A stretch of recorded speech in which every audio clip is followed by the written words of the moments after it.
ಇರ್ತಕ್ಕಂಥದ್ದು. ಕೃಷಿ ಎಲ್ಲಿವರೆಗೆ ಡೆವಲಪ್ ಆಗೋದಿಲ್ಲ ಅಂತಂದರೆ ನೀರಾವರಿ ಎಲ್ಲಿವರೆಗೆ ಹರಿಯೋದೋ ಅಲ್ಲಿವರೆಗೆ ಡೆವಲಪ್ ಆಗೋದಿಲ್ಲ. ಕಲಬುರಗಿ, ಬೀದರ್ ಮತ್ತು ಯಾದಗಿರಿನಲ್ಲಿ ಒಟ್ಟು 11 ಡ್ಯಾಮ್ಗಳಿದ್ದಾವೆ, ಮೀಡಿಯಮ್ ಡ್ಯಾಮ್ಸ್ಗಳು. ಈ ಡ್ಯಾಮ್ಗಳು ಏನಂದರೆ ಸಂಪೂರ್ಣವಾಗಿ ಯಾವ ಒಂದು ಇದಕ್ಕೂ ಕೂಡ ಭೂಮಿಗೆ ನೀರು ಹರಿತಾ ಇಲ್ಲ.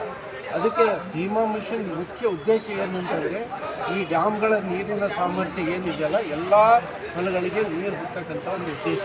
ಅದಕ್ಕೋಸ್ಕರನೇ ಬರ್ತಕ್ಕಂಥ 1ನೇ ತಾರೀಕು ಹೊಸ ವರ್ಷದಂದು ಏನಂತಂದರೆ ಭೀಮಾ ಏತ ನೀರಾವರಿಯಿಂದ ಕಾಲುನಡಿಗೆ ಪ್ರಾರಂಭವಾಗಿ ಬೆಣ್ಣೆತೋರ 30ನೇ ಮಾರ್ಚ್ ಇನ್ನವರೆಗೆ ಏನಂದರೆ 3 ತಿಂಗಳು ಸತತವಾಗಿ ಏನಂತಂದರೆ ಈ ಎಲ್ಲ ಕಾರ್ಯಕ್ರಮಗಳನ್ನು ಹಾಕ್ಕೊಂಡಿದ್ದೀವಿ. ಏನಾಗಿದೆ ಅಂತಂದರೆ ಈ ಪ್ರದೇಶದಲ್ಲಿ ಇರ್ತಕ್ಕಂಥ ಈ 11 ಡ್ಯಾಮ್ಗಳು ಕೂಡ ಏನಂತಂದರೆ ಮುಖ್ಯ ಕಾಲುವೆಗಳು ಮಣ್ಣು, ಕಲ್ಲು, ಮುಳ್ಳುಗಳಿಂದ ತುಂಬೋಗಿದೆ. ರೈತರ ಹೊಲಗಳಿಗೆ ನೀರು ಹೋಗ್ತಾ ಇಲ್ಲ. ಕೆರೆಯಲ್ಲಿ ನೀರಿದೆ, ಲೆಕ್ಕ ಹಾಕಿ ಕೆರೆಯಲ್ಲಿ ಎಲ್ಲ ಡ್ಯಾಮ್ಗಳಲ್ಲಿ 90% ಹೆಚ್ಚಿಗೆ ನೀರಿದೆ. ಆದರೆ ಅವು ನೀರು ಏನಂದರೆ ರೈತರ ಗದ್ದೆಗಳಿಗೆ ಹೋಗ್ತಾ ಇಲ್ಲ. ಇಲಾಖೆಗಳು ಕೂಡ ನಾವು ತಿಳಿಸಿದ್ದೀವಿ, ಇಲ್ಲ ನಾವು ನೀರು ಬಿಡ್ತಾ ಇದ್ದೀವಿ ಅಂತ ಹೇಳ್ತಾರೆ. ಆದರೆ ನೀರು ಏನಂತಾರೆ ರೈತರ ಹೊಲಗಳಿಗೆ ಹೋಗ್ತಾ ಇಲ್ಲ. ಅದಕ್ಕೋಸ್ಕರ ನಾವು ಏನಂತಾರೆ ಭೀಮಾ ಮಿಷನ್ ಅದು ಭೀಮಶೆಟ್ಟಿ ಮುಖಾವರ ನೇತೃತ್ವದಲ್ಲಿ ಏನಂತಂದರೆ ಎಲ್ಲ ಕಾಲುವೆಗಳು ಏನು 11 ಡ್ಯಾಮ್ಸ್ಗಳಿದೆಯಲ್ಲ, ಎಡದಂಡೆ ಬಲದಂಡೆ ಎರಡೂ ಕೂಡ ಇಟ್ಕೊಂಡು 1ನೇ ಜನವರಿದಿಂದ ಪ್ರಾರಂಭವಾಗಿ ಸಂಪೂರ್ಣವಾಗಿ 11 ಡ್ಯಾಮ್ಗಳ ಎಡದಂಡೆ ಮತ್ತು ಬಲದಂಡೆ ಕಾಲುವೆಗಳು ಸುಮಾರು 966 ಕಿಲೋಮೀಟ್ರ್ ಆಗ್ತದೆ. ಇದನ್ನೆಲ್ಲ ಅಧ್ಯಯನ ಮಾಡಿಕೊಂಡು ಬರೀ ನಾವು ಕಾಲುನಡಿಗೆಯಿಂದ ಹೋಗೋದಿಲ್ಲ. ಆ ಕಾಲುವೆಗಳದ್ದು ಏನಂತಂದರೆ ವಿಡಿಯೋ ಮಾಡ್ಕೊಳ್ತೀವಿ, ಚಿತ್ರ ಹೊಳ್ಕೊಳ್ತೀವಿ. ಇದನ್ನೆಲ್ಲ ನೋಡಿ ಸಮಗ್ರವಾದಂಥ ಈ 11 ಡ್ಯಾಮ್ಗಳ ಯಥಾಸ್ಥಿತಿ ಏನಿದೆ ಅದನ್ನು ರಿಪೋರ್ಟ್ ತಯಾರು ಮಾಡಿ ರಾಜ್ಯ ಸರ್ಕಾರಕ್ಕೆ, ಕೇಂದ್ರ ಸರ್ಕಾರಕ್ಕೆ ಹಾಗೂ ಸಂಬಂಧಪಟ್ಟ ಇಲಾಖೆಗೂ ಕೂಡ ಏನಂದರೆ ತಿಳಿಸಿ ಜನರನ್ನು ಏನಂದರೆ ಜಾಗೃತಿ ಮಾಡಬೇಕಾಗಿದೆ. ನಮ್ಮ ಎಷ್ಟೋ ಹಳ್ಳಿ ರೈತರು ಏನೂ ಕೇಳೋದಿಲ್ಲ. ಪಾಪ ಮಳೆ ಬಂದರೆ ಬೆಳೀತಾರೆ, ಇಲ್ಲ ನೀರು ಬಿಡುವಂಥದ್ದು ಕೇಳೋದಿಲ್ಲ. ಅವ್ರ ಧ್ವನಿ ಯಾರು ಕೇಳ್ತಾರೆ? ಅವರಿಗೂ ಕೂಡ ಎಚ್ಚರ ಮಾಡ್ತಕ್ಕಂಥ ಕೆಲಸ ಏನಂತಂದರೆ ಈ ಭೀಮಾ ಮಿಷನ್ ಒಂದು ಇದರಲ್ಲಿ ನಾವು ಹಾಕ್ಕೊಂಡಿದ್ದೀವಿ.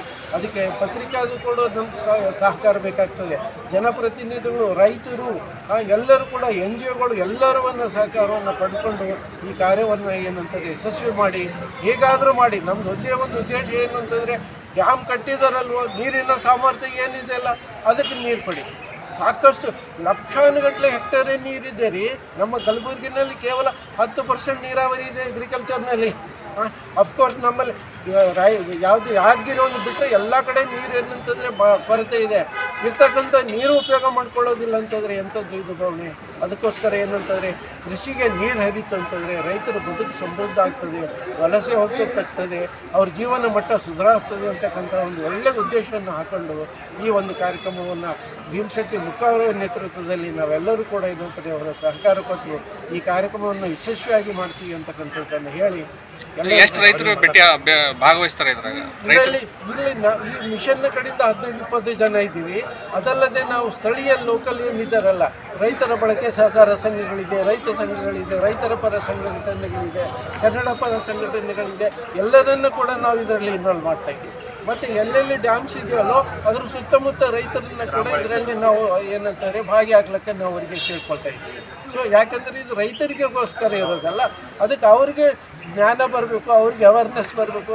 ಮುಂದೆ ನಾವು ಈ ಹೋರಾಟ ಮಾಡಿರ್ತಕ್ಕಂಥದ್ದು ಇಲ್ಲಿಗೆ ಬಿಡೋದಿಲ್ಲ. ಅವರು ಇಂಥದ್ದೆಲ್ಲ ಇಷ್ಟು ನೀರು ನಮಗೆ ಹೊಲಗಳಿಗೆ ಬರಬೇಕು, ಇದು ಬರಲ್ಲ ಅಂತಂದರೆ ಅವ್ರೊಂದು ಜಾಗೃತಿ ಬರ್ತದೆ, ಆವಾಗ ಈ ಕೆಲಸ ಸಂಪೂರ್ಣ ಆಗ್ತದೆ ಅಂತಕ್ಕಂಥದ್ದು ನಮ್ಮ ಆಶಯ. ತಮ್ಮ ಹೆಸರು ಹೇಳಿ ಸರ್? ಡಾಕ್ಟರ್ ಬಸವರಾಜ್ ಕುಂಬ್ನೂರ್ ಅಂತ, ನಿವೃತ್ತ ಪುಣ್ಯಸ್ವಾಮಿ. ಭೀಮಶೆಟ್ಟಿ ಸರ್ ಒಂದು ಮಾತು ಈ ಪಾದಯಾತ್ರೆ ಹೇಳಿ ಸರ್. ಭೀಮಾ ಮಿಷನ್ದಿಂದ ಪಾದಯಾತ್ರೆ 1/1/26ರಿಂದ 30/3/26ರವರೆಗೆ ನಮ್ಮ ಪಾದಯಾತ್ರೆ ಆರಂಭ ಅಫ್ಜಲ್ಪುರ್ ಏತ ನೀರಾವರಿಯಿಂದ ಆರಂಭ, ಮುಕ್ತಾಯ ಬೆಣ್ಣೆತೊರೆ ಚಿತ್ತಾಪುರ ತಾಲೂಕು. ಅಲ್ಲಿಂದ ಮತ್ತು ನೀರಿದೆ, ಡ್ಯಾಮ್ ಇದೆ, ಕಾಲುವೆ ಇದೆ, ರೈತರ ಹೊಲಗಳಿಗೆ ನೀರಿಲ್ಲ. ಆ ಉದ್ದೇಶದಿಂದ ನಾನು ಮುಖ್ಯ ಕಾಲುವೆ ಮೇಲೆ ಪಾದಯಾತ್ರೆ ನಮಗೆ ಲೆಫ್ಟ್ ಇರಲಿ ರೈಟ್ ಕಾಲುವೆ ಮೇಲೆ ಅಷ್ಟೇ. ಅಲ್ಲಿ ರೈತರಿಗೆ ಹೋಗಿ ಮನೆಗೆ ಒಂದು 10 ರೈತರಿಗಾನ ಮನೆ ಮುಟ್ಟಬೇಕು ಅಂತ ನನ್ನ ಮನಸ್ಸು. ಆದಷ್ಟು ಪ್ರಯತ್ನ ಮಾಡ್ತೀನಿ. ಮತ್ತು ಅಲ್ಲಿದ್ದಂಥ ಸಂಘಟನೆಗಳಿಗೂ ನಾನು ಪ್ರಯತ್ನ ಮಾಡ್ತೀನಿ. ಎಲ್ಲ ಎಷ್ಟು ಸಹಕಾರ ಸಿಗ್ತದೆ ಮತ್ತು ಅದೆಲ್ಲ ನೋಡಿಕೊಂಡು ಮುಂದೆ 30ಕ್ಕೆ ನಿಮ್ಮ ಮುಂದೆ ಬರ್ತೀವಿ. Okay sir. ಆಗಡೆ ಅನಾವೃಷ್ಟಿಯಲ್ಲಿ ಸಾಕಷ್ಟು ಹೊಲಗಳು ನಷ್ಟ ಆಗಿದೆ. ಸೊ ಅಂಥ ಸಂದರ್ಭದಲ್ಲಿ ನೀವು ಇದು ಕಾರ್ಯಕ್ರಮ ಹಾಕ್ಕೊಂಡಿದ್ದೀರಿ, ಅದು ನೀರು ಭಾಳ ಆಗಿತ್ತಲ್ಲ ಸರ್. ಈಗ ಎಲ್ಲ ಡ್ಯಾಮ್ ಪೂರ್ತಿ ತುಂಬಿವೆ ಮತ್ತು ಎಲ್ಲ ಡ್ಯಾಮ್ ನೀರು ಬಿಟ್ಟಿದೆ. ಈಗ ನೀರು ಬಿಟ್ಟಾಗೆ ಗೊತ್ತಾಗ್ತದೆ, ಖಾಲಿ ಹೊತ್ತಿನಾಗ ಮಾಡಿದ್ರೆ ಗೊತ್ತಾಗಲ್ಲ. ಈಗ ಎಷ್ಟು ನೀರು ತೊಗೊಂಡ್ರೆ ಯಾವ ಡಿಸ್ಟ್ರಿಬ್ಯೂಟರ್ಲಿಂದ ಎಷ್ಟು ನೀರು ತೊಗೊಂಡಾರ, ಎಷ್ಟು ಸಣ್ಣ ಕಾಲುವೆಲಿಂದ ಎಷ್ಟು ತೊಗೊಂಡ್ರ, ದೊಡ್ಡ ಕಾಲುವೆಲಿಂದ ಎಷ್ಟು ತೊಗೊಂಡ್ರ ಅಂಬೋದು ಈಗ ಗೊತ್ತಾಗ್ತದೆ. ಈಗ ಆ ಉದ್ದೇಶ ಇಟ್ಕೊಂಡೇ ಈಗ ಇಟ್ಕೊಂಡಿದ್ದೀವಿ ನಾವು. ತಮ್ಮ ಹೆಸರು ಹೇಳಿ ಸರ್. ಭೀಮಶೆಟ್ಟಿ ಮುಕ್ಕ, ಚುಂಚೋಳಿ ತಾಲೂಕು.